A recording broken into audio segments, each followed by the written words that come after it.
Hey WME, this is Mrs. Carey, and I wanted to share another reading tip with you today, and I wanted to talk about what it means to be a fluent reader. So what is fluency? Fluency is the ability to read smoothly and automatically with accuracy, expression, and attention to punctuation. Ugh, that was a mouthful. Let's talk about this one. Pace, the speed or rate at which you read. The goal is to read at a just right pace, not reading too fast or reading too slow. So that goes back to the first video that I did where we were talking about choosing just right books. Here's the deal. If you're picking a book that's too hard for you, you're going to spend the majority of the time decoding, chunking those words apart, trying to figure out what those words are, what those words mean, that you're going to lose your comprehension. And if you choose a book that's too easy for you, your fluency probably will be really high, but it's not really an accurate reflection of what kind of reader you are. So if you're reading a book that's too easy for you, you're not really pushing yourself, you're not really challenging yourself, you're not really going to grow as a reader if you don't bump yourself up to a little bit harder of a book. Phrasing. Reading smoothly by scooping or grouping words together into meaningful phrases. Reading words in groups or phrases, not reading words one word at a time. Expression. Reading with feeling in your voice. Changing your voice to match a character. Reading like you talk and not like a robot. Making your voice go up and down with the text. Punctuation. Reading with attention to punctuation. Stopping at full stops. Pausing at commas. Making your voice go up for question marks. Showing excitement for exclamation points. Sounding like a character talking for quotation marks. So those are all the different things that you can do to become a more fluent reader. So you might be wondering, well, am I a fluent reader? Well, I'm going to give you a little thing that you can do to try it out. So what you're going to need is you're going to need a couple things. You just need a piece of paper. And if you can see right here, I just created a chart at home. I've got the date. I've got the words read. So how many words read in a minute? Errors. How many boo-boos or mistakes did somebody make? And then we're going to take your words read minus your boo-boos, and that's going to give you words per minute. Okay, you're also going to need a timer because you're going to want to time yourself for 1 minute. But the real important thing, and then obviously you're going to need a book. So we're going to do Who Was Nikola Tesla?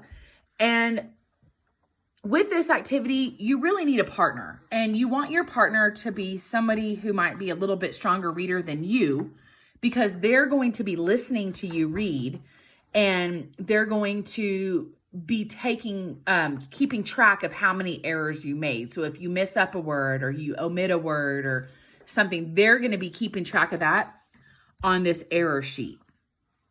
So we're going to give this a try. I have a lovely assistant here with me today who begrudgingly is helping me. That means he doesn't really want to. I'm making him do it. And so I've got my timer. I've got my person. And he is going to read. Let me show you what he's going to do here. He's going to start right here at the corner with the word so. And he's just going to keep on reading until the timer goes up. You might notice I put a little dot there. That's because I already pre-counted out before the video 100 words. So that way, whenever he's reading, I don't have to, after he gets done reading, I don't have to sit up here and count out every single word that Parker read. I've already have a benchmark number right there. So I know that's 100 and I can work easily before the dot and after the dot as far as counting up words go. I'm not sure if that makes sense, but I'll show you when we're done. Okay, so got the timer. Gonna be looking over Parker's shoulder, listening to the words, seeing the words on the page to make sure he is decoding them accurately. And we're going to start. Are you ready, Freddie? I don't really know. Are you ready, Freddie? Yes. Okay, here we go, and boom. So he tried to convince the public that using alternating current, Tesla's big idea, was bad and a dangerous thing. He worked hard to spread the lie. Edison distributed thousands of pamphlets that said alternating current was deadly.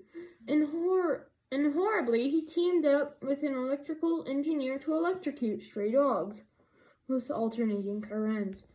And it worked! Investors and public officials became scared of the AC technology.